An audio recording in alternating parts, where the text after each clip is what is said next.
Welcome into the video, everyone. Thank you for joining me here today. Now, coming off of that loss to the Dallas Cowboys, obviously there's a lot to talk about heading into this week against the Minnesota Vikings. So there's a few different topics that I would like to go over today. Those topics will include how the loss to the Cowboys could be more momentum for the Lions. We'll look at the game preview versus the Vikings. We'll look at the injury report, moving on from Isaiah Buggs and Bruce Irvin. And we will take a look at what's at stake this weekend along with possible playoff matchups. Now, taking a look back at the Dallas game, I think we can all agree that game kind of just left like a bad taste in our mouth. And if you played sports, you kind of could understand this feeling, when you lose a game that you know that you should have won. It's a horrible feeling. And to be honest, kind of like the Ravens game and the Seattle game as well, this could be a loss that we needed. Losing that game, the way we lost it, is going to help push this team, motivate this team moving forward. And I was listening to the 33rd team podcast with the St. Brown brothers, and they were, they had Aiden Hutchinson on the show, and he talked about the year he was at Michigan. They lost to Michigan State. Kenneth Walker went crazy, and he talked about how that loss just kind of sparked something in them to, motivate them to. And he said that if they wouldn't have lost that game, he doesn't know if they would have beaten Ohio State. He doesn't know if they would have beaten Penn State, all those other teams that they beat. So looking at it like that, I 100% agree with what he's saying, because that loss right there, knowing that we had that game, we won that, I think that's just going to give this team even more confidence. Dallas is undefeated at home this year. They're like a top 3 team in the league when they're at home. They suck in away games. They're horrible.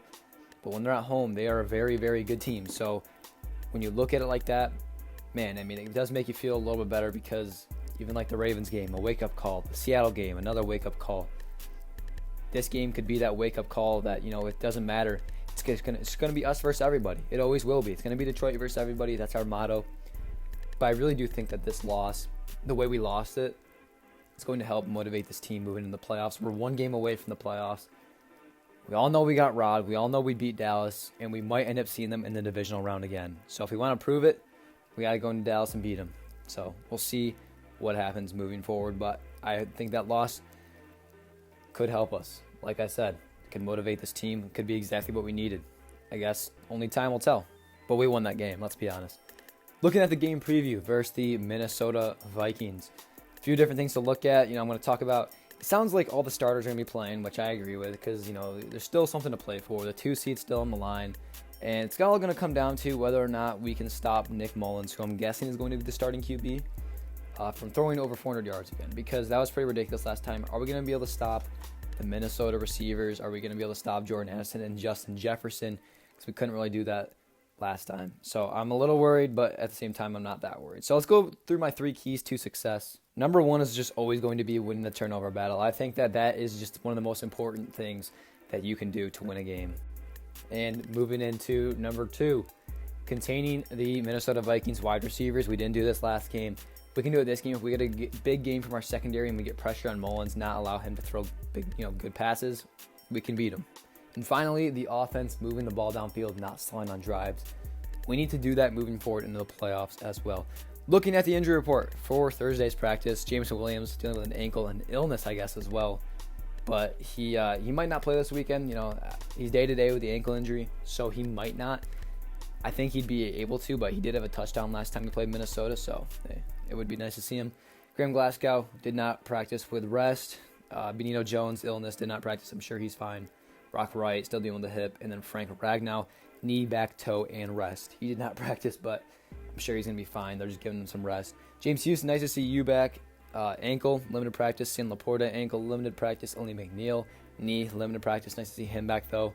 Taylor Decker, full practice.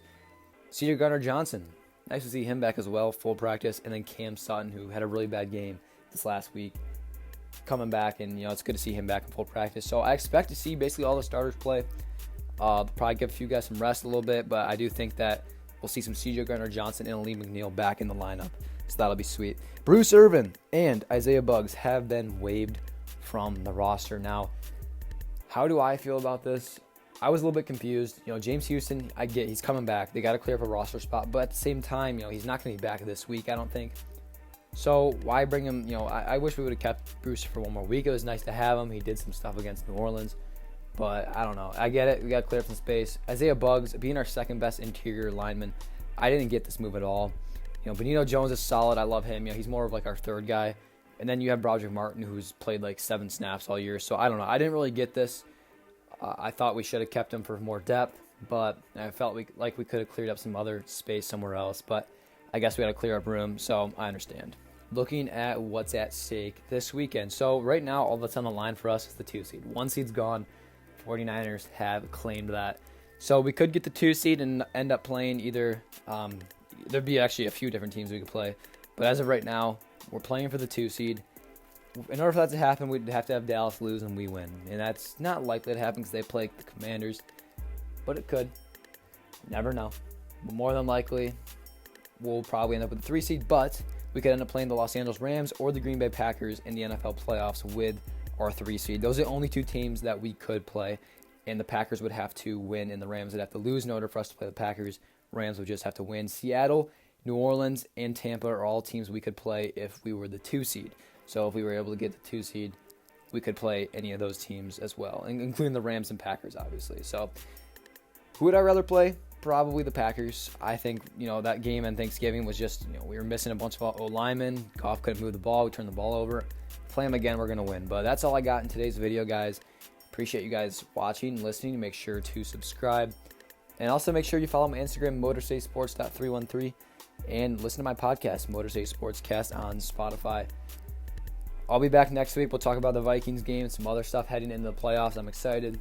See if we can get this win, finish off the year 12-5, maybe get a 2 seed or 3 seed, and we'll see who we play in the playoffs. Either Rams or Packers, I'm guessing. Hoping it's the Packers, but I'd love to beat Stafford and the Rams. So thanks for watching. I'll see you guys next time. Peace.